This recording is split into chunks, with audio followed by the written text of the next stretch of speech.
sparsely attended because I caught you unaware. I said next week, Monday, Wednesday, Friday. This week, spontaneity still works. Today, day 278. Update on the numbers, because the numbers are changing. Positivity in microclusters, 5.91.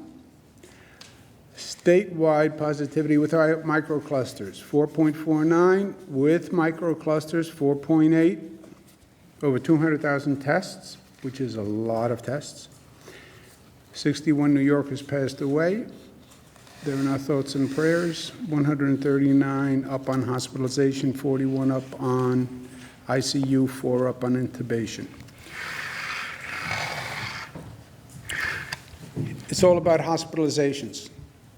Hospitalization rate, hospitalization capacity.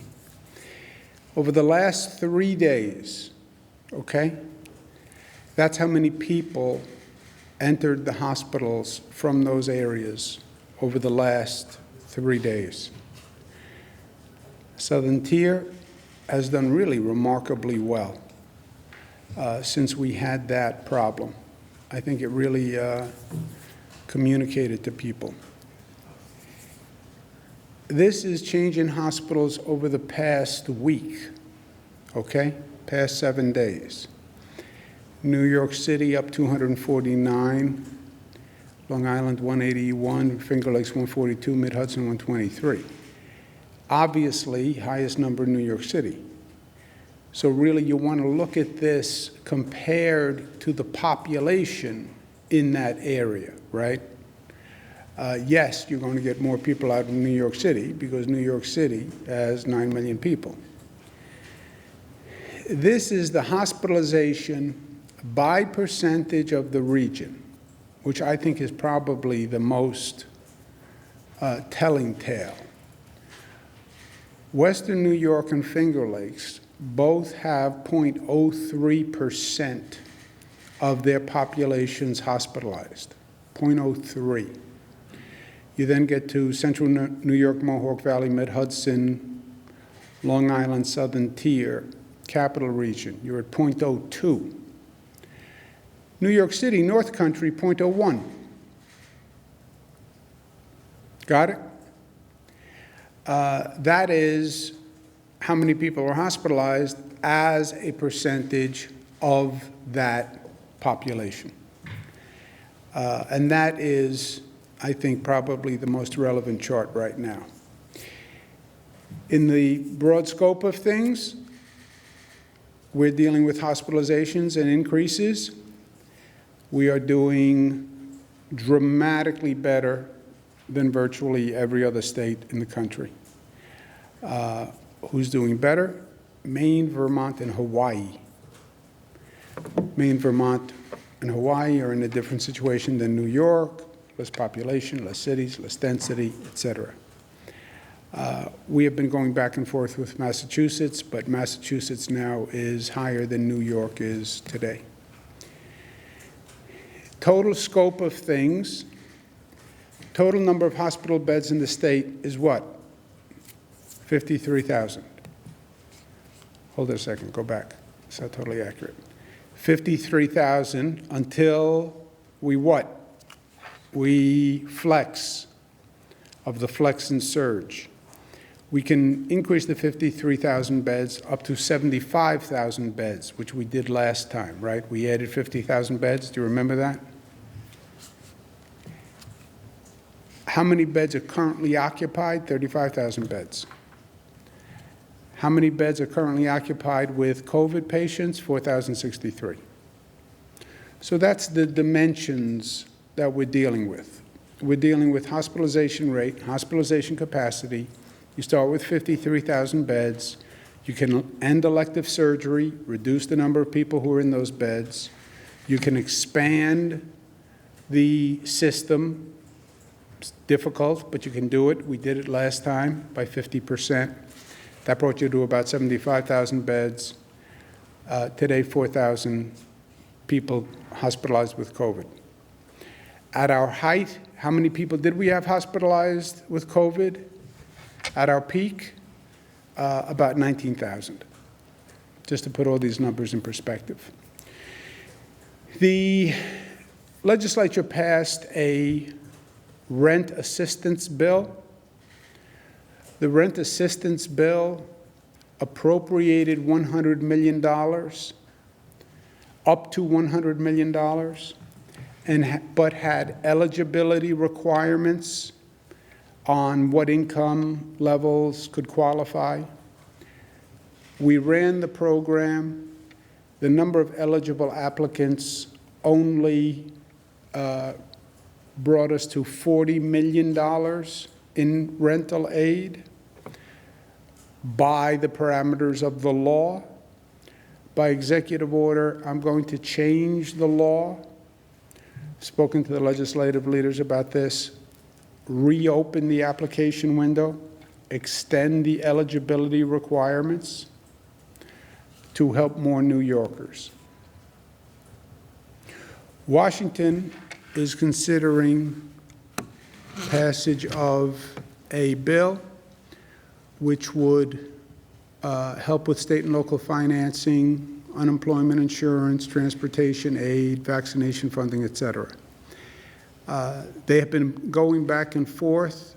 Speaker Pelosi put forth the HEROES bill months ago. They were then talking about a possible compromise bill. Senator McConnell has been extraordinarily difficult. His statement was, let the states go bankrupt. 50 states go bankrupt, that's bad for the country, because the country is 50 states. Senator Manchin has proposed basically a bipartisan compromise bill of $908 billion. I spoke to Senator Manchin. He explained his reasoning, which I think is sound. I spoke with Speaker Pelosi. I agree that, as governor of New York, that we need help desperately, and something is better than nothing. And as a first down payment, I urge them to get something done before they leave for Christmas. Families will not have a holiday if they don't act and if there isn't some aid. President-elect Biden also urged them to get something done. Senator Manchin, who I have great respect for, by the way, says that he believes this is the best they can get done. Again, it's a first down payment. It doesn't come near to the need. It would be a short-term bill until March. And I would urge them to get this first down payment bill passed before they leave, just so families have funding for the holiday season, and it takes some pressure off state and local governments. They would then have to come back and do a real bill next year. I'm sorry. Also, as chairman of the National Governors Association, we asked for $500 billion in state and local funding. National Governors Association, that's Democrats and Republicans. We sent a letter supporting a $500 billion state and local package. This bill has $160 billion in state and local funding. So it's not nearly what the governors asked for of this country. But again, something is better than nothing, and we would support a first down payment bill. The next chapter is going to be vaccine distribution and vaccine acceptance. This is the weapon that wins the COVID war, and we have to get serious about this. The distribution is a massive undertaking by government. I've said a number of times, it has to be fair, it has to be equitable. The state has to have funding to do it. We have to be able to get the black and brown communities and poor communities Blacks died at twice the rate that whites died. Browns died at 1.5 times the rate that whites died. They've had less COVID testing. They have higher infection rates. There is no justification not to have a very aggressive outreach program for the black and brown community. But government is going to have to do its part. People are also going to have to do their part. They're going to have to accept this vaccine. And right now, all the current data suggests people are very skeptical about the vaccine. And the estimates are you need about 75% of the population to be vaccinated for it to be effective. And you have 50% of the population roughly saying they're not going to take the vaccine. Mathematically, that doesn't work. You can't get to 75% if 50% say they aren't going to take it. But this is here and now. This vaccine distribution is going to happen in the next couple of weeks. New York State is going to be very aggressive about the distribution. I believe there's a great advantage to the state that most effectively vaccinates all people, and we'll be reaching out and educating people in the state. I would never ask anyone in the state to take a vaccine that I was unwilling to take myself. That's always been my standard. I'm not asking you to send your child to school if I wouldn't send my child to school. I'm not asking you to put yourself in a situation that I wouldn't put myself, and I won't ask New Yorkers to take a vaccine that I wouldn't take myself. But it is real, and we need people to start to focus on it because we want to get it done very quickly, and I want New Yorkers to start to think about it seriously. We're not going to get to the general population for a while, but you will start with not-for nursing home distribution. So you'll have parents asking their family, what do you think? Should I take it or not? You'll have healthcare staff having to decide whether or not they take it. And people should start focusing on it because it's real and it's here. And again, New York wants to do it as quickly as we can. Just to show you how real it is,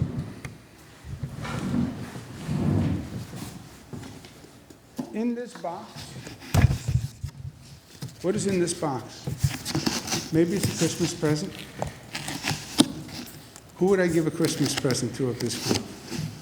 Let's not ask. This is a box of vaccines. Pfizer, which is a great New York company, made the vaccine. Pfizer developed the vaccine without any assistance from the federal government. They did it all on their own. And we're very proud to call them a New York company. But the vaccine process is a complicated process. And the distribution is going to take a lot of work and a lot of effort. The package itself comes with a geo-tracker, GPS tracking device that can track the program and a thermal monitor so it monitors the temperature of the package. You want to know where the package is, and the package has to stay at the right temperature, because if it doesn't, then the vaccine is destroyed. It comes wrapped in dry ice. The dry ice, because it has to be ultra cold, when you receive the package, you have to replace the dry ice, and then you have to replace the dry ice every 5 days, okay? Under the dry ice is the actual package that has the trays in it. The trays have the actual vials in it. A vial, by the way, the vials are made glass from Corning Glass, another great New York company. A vial contains enough for 5 dosages.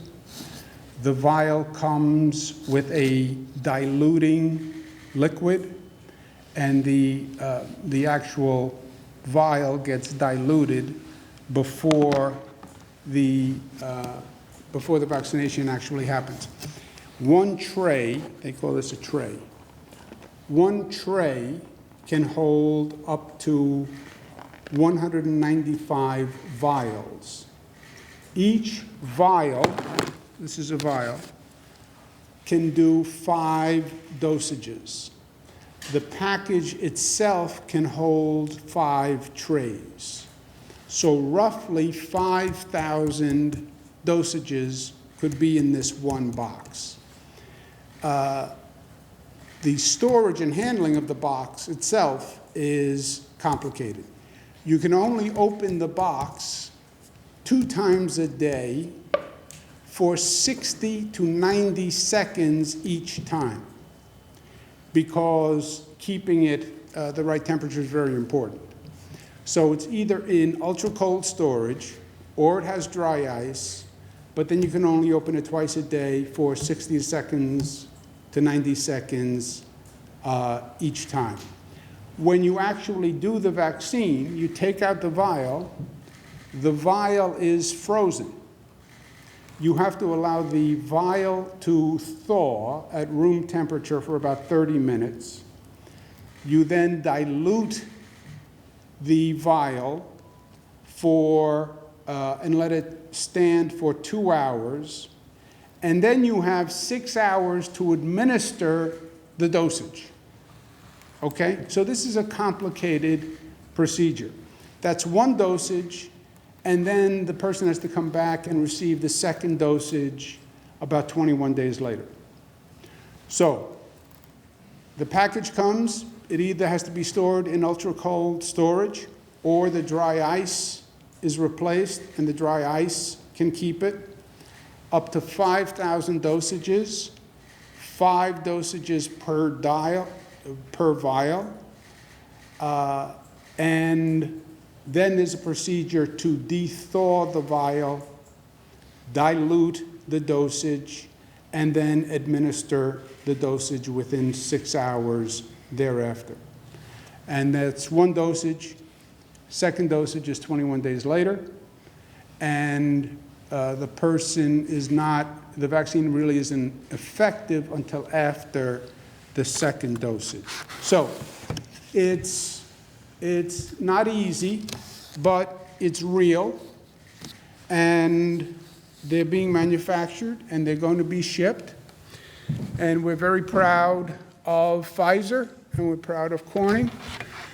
And we are working very hard to be ready for the distribution and training people on the distribution to make sure it's all done correctly. But this is the weapon that is going to win the war. And that is the light at the end of the tunnel, right? So it's not tomorrow.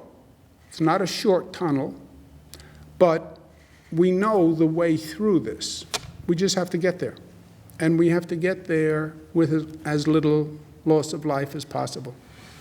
Questions? What's the plan for